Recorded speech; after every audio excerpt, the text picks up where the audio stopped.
Shalom Elohim, haleluya, puji nama Tuhan. Semangat pagi Bapak Ibu Saudara yang dikasihi Tuhan kita Yesus Kristus. Jumpa lagi bersama saya Pendeta Samuel Mawuntu dalam Renungan Pagi ke 1454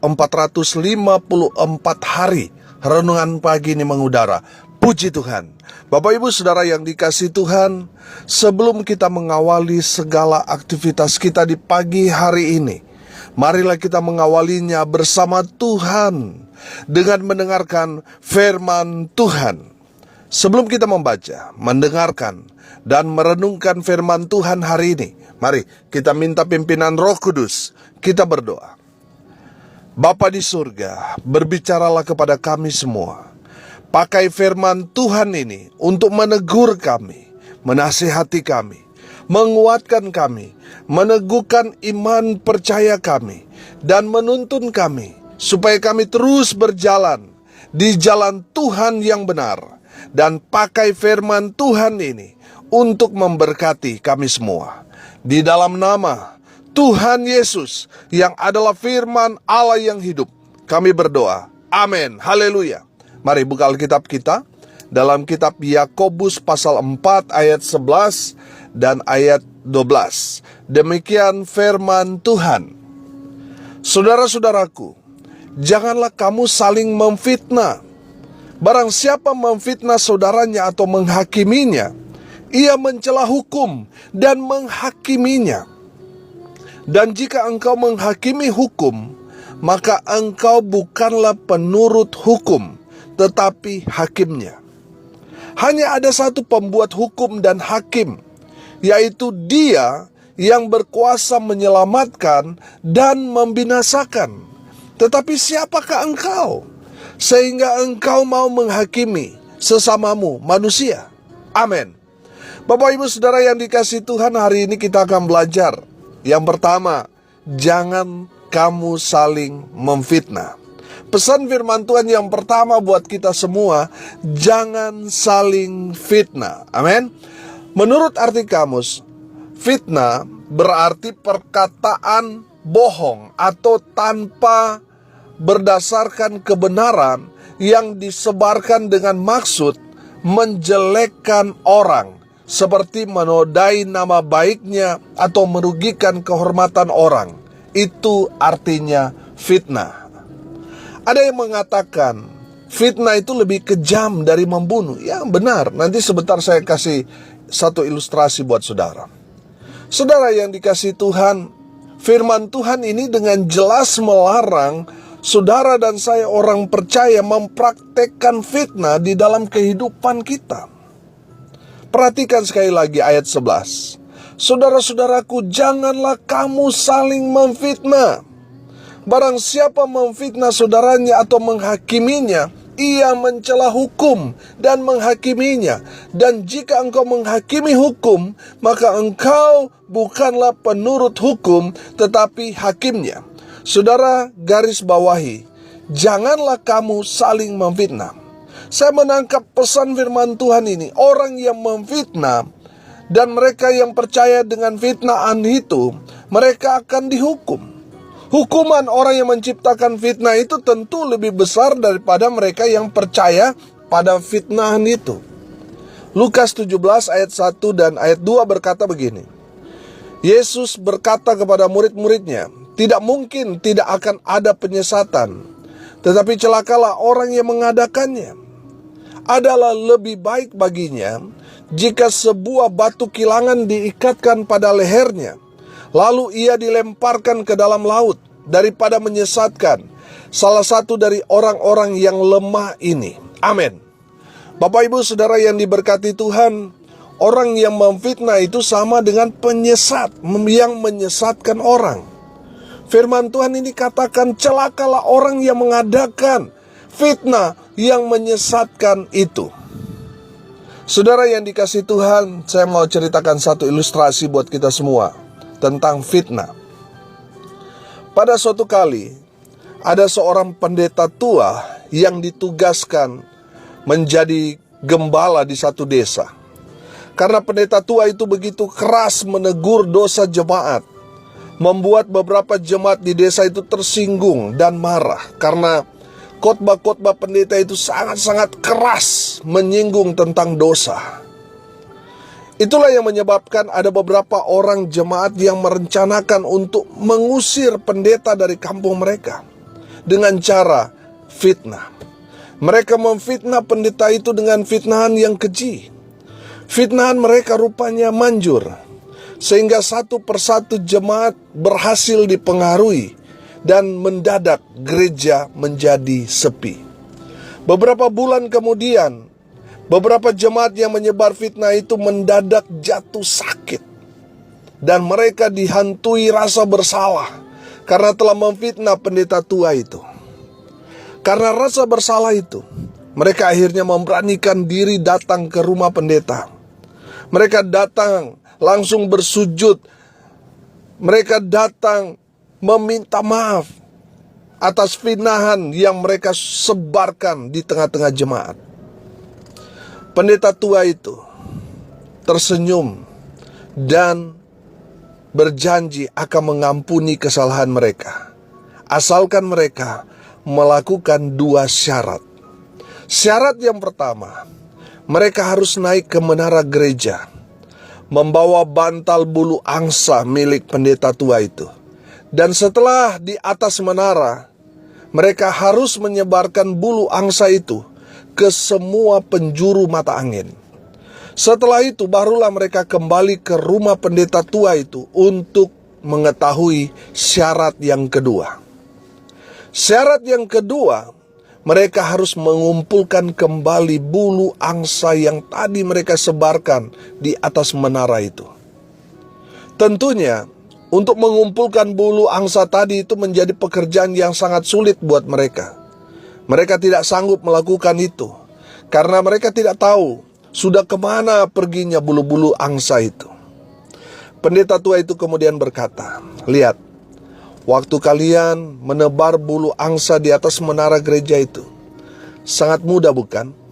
Tapi lihat, setelah kalian mengumpulkan kembali bulu-bulu angsa itu, kalian tidak akan bisa mengumpulkan secara utuh bulu-bulu angsa itu, betul? Demikian juga dengan fitnah. Begitu mudah diciptakan, begitu mudah diceritakan, begitu mudah disebarkan, tetapi sangat sulit untuk dipulihkan kembali. Betul? Saudara yang dikasihi Tuhan, dari ilustrasi ini kita dapat melihat bahwa fitnah punya dampak yang sangat-sangat menghancurkan dan sangat-sangat sulit untuk dipulihkan. Makanya firman Tuhan melarang kita untuk memfitnah orang. Pertanyaannya sekarang begini, bagaimana caranya supaya kita tidak ikut-ikutan orang dalam hal dosa fitnah ini? Yang pertama kita belajar, jangan cepat percaya apa kata orang. Apalagi kalau itu cerita yang menceritakan tentang orang lain. Saudara yang dikasihi Tuhan, kalau ada orang yang datang ke rumah saudara, datang kepada saudara dan menceritakan tentang orang lain, usir dia dari rumah saudara. Karena itu bisa berarti fitnah, saudara. Saudara yang dikasihi Tuhan, yang kedua, supaya kita tidak ikut-ikutan menjadi penyebar fitnah, kedua yang harus kita lakukan, selidiki dulu kebenarannya, supaya kita tidak menjadi kaki tangan dari pemfitnah tadi. Jadi yang pertama yang harus kita lakukan, jangan cepat percaya ke apa kata orang. Yang kedua, selidiki dulu kebenarannya. Saudara yang dikasihi Tuhan, dengar baik. Orang yang suka memfitnah itu adalah orang yang memiliki mental pecundang.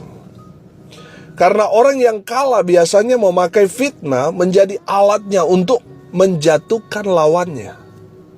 Saya percaya hukum tabur tuai. Orang yang suka memfitnah pasti akan memakan buahnya. Amin. Makanya jangan suka memfitnah orang.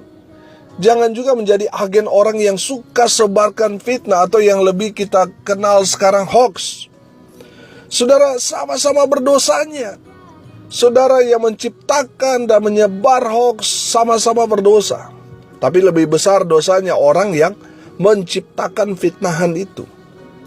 Saya mau tanya, Saudara pernah nggak jadi korban fitnah? Pasti pernah dong. Kalau pernah, saya mau tanya, bagaimana rasanya kena fitnah? Pasti sakit, saudara. Pasti saudara jengkel, kesal, marah, dan seterusnya, betul? Nah, kalau kita tahu kena fitnah itu sakit, makanya kita, orang percaya, jangan suka memfitnah orang. Karena rasanya sakit, saudara. Kalau kita sudah kena fitnah, saudara, waduh, itu kan hal yang tidak benar, tapi diceritakan berulang-ulang. Karena sudah diceritakan berulang-ulang kepada orang-orang yang ada di sekitar kita, akhirnya itu menjadi kebenaran buat mereka. Di saat kita membela diri, itu sudah tidak dipercaya lagi, saudara. Itu menghancurkan. Makanya, saudara, stop memfitnah orang. Saudara yang dikasih Tuhan, firman Tuhan ini dengan jelas melarang. Perhatikan sekali lagi ayat 11a di sana. Saudara-saudaraku, janganlah kamu saling memfitnah. Amin. Saudara yang dikasih Tuhan, stop memfitnah orang. Stop menjadi agen fitnah. Stop, bertobat. Mari kita sekarang mau ceritakan. Bukan lagi cerita omong kosong atau cerita tentang orang lain, saudara, kejelekan orang lain. Jangan, stop. Kita anak-anak Tuhan, kita harus menceritakan tentang Tuhan Yesus kepada semua orang yang kita jumpai. Ceritakan tentang Tuhan Yesus. Amin. Haleluya. Yang kedua, saudara, pesan firman Tuhan ini buat kita yang harus kita pelajari. Yang kedua, janganlah kamu menghakimi. Sekali lagi saya baca ayat 11 dan ayat 12. Saudara-saudaraku, janganlah kamu saling memfitnah. Barang siapa memfitnah saudaranya atau menghakiminya, ia mencela hukum dan menghakiminya. Dan jika engkau menghakimi hukum, maka engkau bukanlah penurut hukum, tetapi hakimnya. Hanya ada satu pembuat hukum dan hakim, yaitu Dia yang berkuasa menyelamatkan dan membinasakan. Tetapi siapakah engkau sehingga engkau mau menghakimi sesamamu manusia? Amin. Bapak ibu saudara yang dikasihi Tuhan, jangan suka menghakimi orang. Amin. Kita seringkali menjadi hakim buat orang lain. Padahal kita bukan hakim. Tapi kita sudah menjatuhkan vonis kepada orang lain. Hanya menurut like dan dislike. Atau hanya dasar suka atau tidak suka. Terkadang kita kalau sudah menjadi hakim, kita lebih kejam, lebih sadis dari hakim di dunia ini. Lihat dan perhatikan ayat 12. Tetapi siapakah engkau sehingga engkau mau menghakimi sesamamu manusia? Amin. Apa hak kita menghakimi orang lain? Saya tahu yang mendengarkan renungan ini, ada yang berprofesi sebagai hakim, sebagai jaksa, sebagai pengacara, dan lain sebagainya. Baca Yohanes 7 ayat 24. Janganlah menghakimi menurut apa yang nampak, tetapi hakimilah dengan adil. Amin. Saudara yang dikasihi Tuhan, saudara yang di bidang hukum, saudara harus menghakimi dengan adil. Jangan menghakimi menurut apa yang nampak. Jangan menghakimi karena dia jelek, miskin, akhirnya dia dihukum dengan tidak adil. Sementara ada yang cantik, ganteng, punya uang, dispesialkan. Padahal pelanggaran hukum yang dilakukan itu sama. Tetapi ada diskriminasi di sana karena menurut apa yang nampak. Saudara yang berada di bidang hukum, camkan firman Tuhan tadi. Jangan menghakimi menurut apa yang nampak, tetapi hakimilah dengan adil. Amin. Haleluya. Bapak ibu saudara yang dikasihi Tuhan, jangan cepat menilai orang dengan hanya melihat rupa dan penampilan orang itu. Karena bisa saja mereka yang kelihatannya baik, manis, cantik, ganteng, tapi hati mereka tidak secantik rupa mereka. Atau sebaliknya. Ada yang kelihatannya seram, tetapi ternyata baik hati. Amin. Saudara, jangan menghakimi orang. Amin. Makanya firman Tuhan terus mengingatkan kita bahwa pembalasan itu haknya Tuhan, bukan haknya kita. Betul? Tuhanlah hakim yang adil. Saya percaya keadilan Tuhan adalah hukum tabur tuai tadi. Kalau saudara menanam benih yang jahat, itu akan berbuah berjuta-juta kejahatan, betul? Tapi kalau saudara tanam benih kebaikan, itu juga akan menghasilkan berjuta-juta buah-buah kebaikan. Haleluya. Itulah keadilan Tuhan. Makanya jangan membalas kejahatan orang. Balaslah kejahatan orang itu dengan kebaikan. Kenapa? Karena kita tahu Tuhan kita adil. Dia akan membalas kita dengan keadilannya sesuai dengan apa yang kita tanam. Haleluya. Jangan menghakimi orang, karena kita bukan hakim. Biar Tuhan yang menghakimi orang itu jahat atau baik, bukan kita. Karena kita bukan hakim. Hakim kita Allah.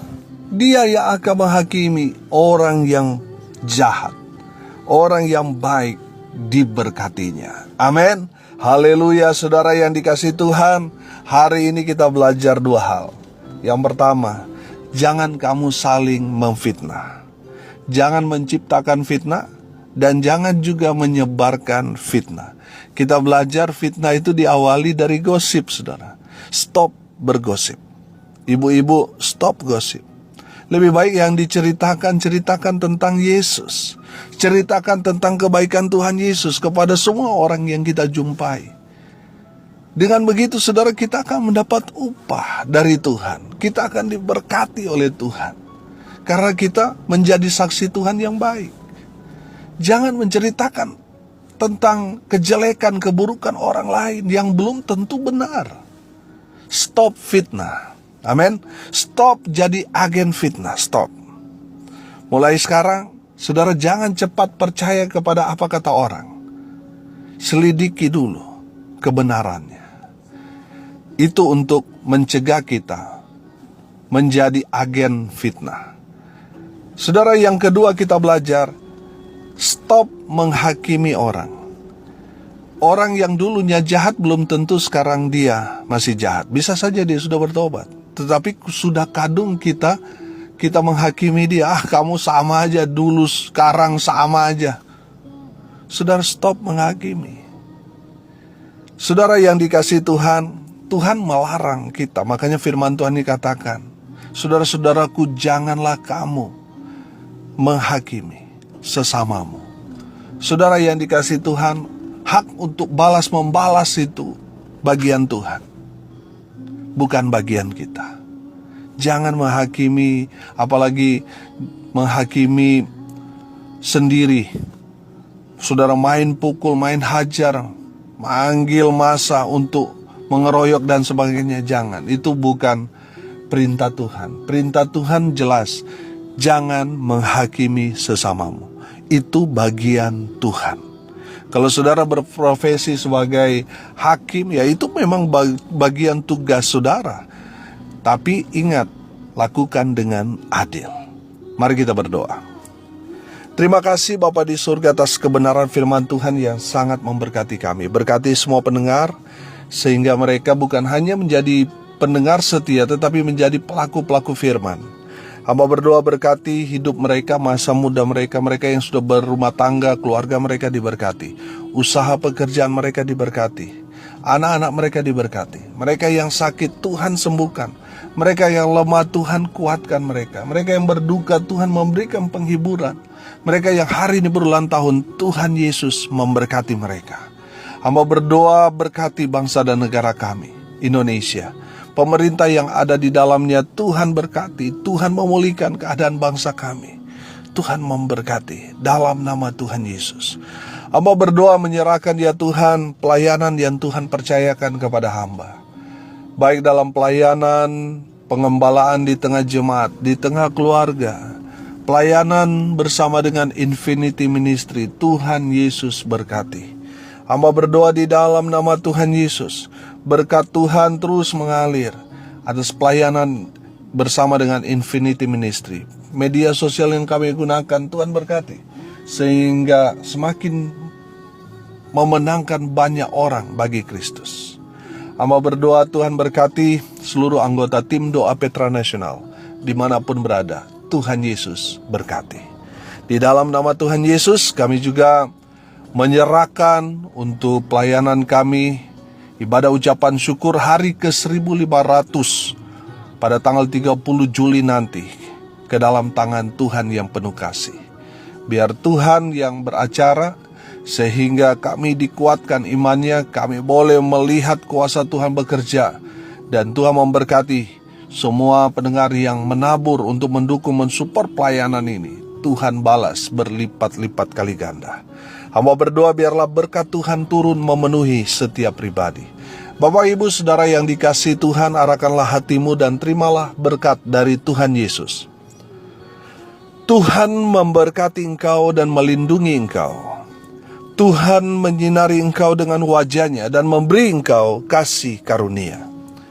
Tuhan menghadapkan wajah-Nya kepadamu dan memberi engkau damai sejahtera. Di dalam nama Tuhan Yesus, sumber segala berkat. Bapak Ibu Saudara yang percaya diberkati Tuhan, katakan amin. Puji Tuhan. Bapak Ibu Saudara yang dikasihi Tuhan, kalau saudara merasa diberkati melalui renungan pagi ini, bagikan juga kepada saudara-saudara yang lain agar mereka juga diberkati. Karena untuk itulah kita dipanggil untuk jadi berkat. Kalau saudara mau konseling, mau sharing, mau didoakan, saudara bisa japri WA saya di nomor 081337491360. Saya bersama tim doa Petra Nasional akan berdoa buat saudara, karena kami percaya bagi Tuhan tidak ada yang mustahil. Saudara yang mendengar kabar baik ini melalui media sosial dari Infinity Ministry, saudara bisa menghubungi tim doa di sana di 081237247340. Saudara yang mau dilayani konseling, saudara bisa menghubungi call center layanan konseling keluarga Infinity Ministry di nomor 0819130583 kali. Ada hamba-hamba Tuhan yang siap melayani saudara. Haleluya. Bapak Ibu Saudara yang diberkati Tuhan, saya mau mengajak Bapak Ibu Saudara pendengar semua untuk datang dalam ibadah KKR ucapan syukur audio renungan pagi mengudara, tepatnya hari ke-1500 yang akan diadakan pada tanggal 30 Juli 2022 jam 7 malam. Tempatnya yang pasti ada di Bali. Nanti akan saya informasikan kepada Bapak Ibu Saudara tempatnya di mana, 1 minggu sebelum hari H. Saudara yang mau hadir dalam ibadah ucapan syukur harap mendaftarkan diri japri di nomor saya agar kami bisa mempersiapkan segalanya untuk acara tersebut. Bapak Ibu Saudara pendengar yang diberkati Tuhan, melalui pelayanan ini saudara diberkati, saudara bisa mendukung dan mensukseskan pelayanan ini dengan mendukung dana. Saudara bisa mentransfer ke rekening Bank Mandiri di nomor rekening 14503 kali 6719476 atas nama saya sendiri. Dukung terus pelayanan ini melalui doa, daya, dan dana. Doa saya, Tuhan memberkati kita semua. Salam kasih dari Bali. Saya Pendeta Samuel Mawuntu. Sampai jumpa besok pagi. Tuhan Yesus memberkati kita semua.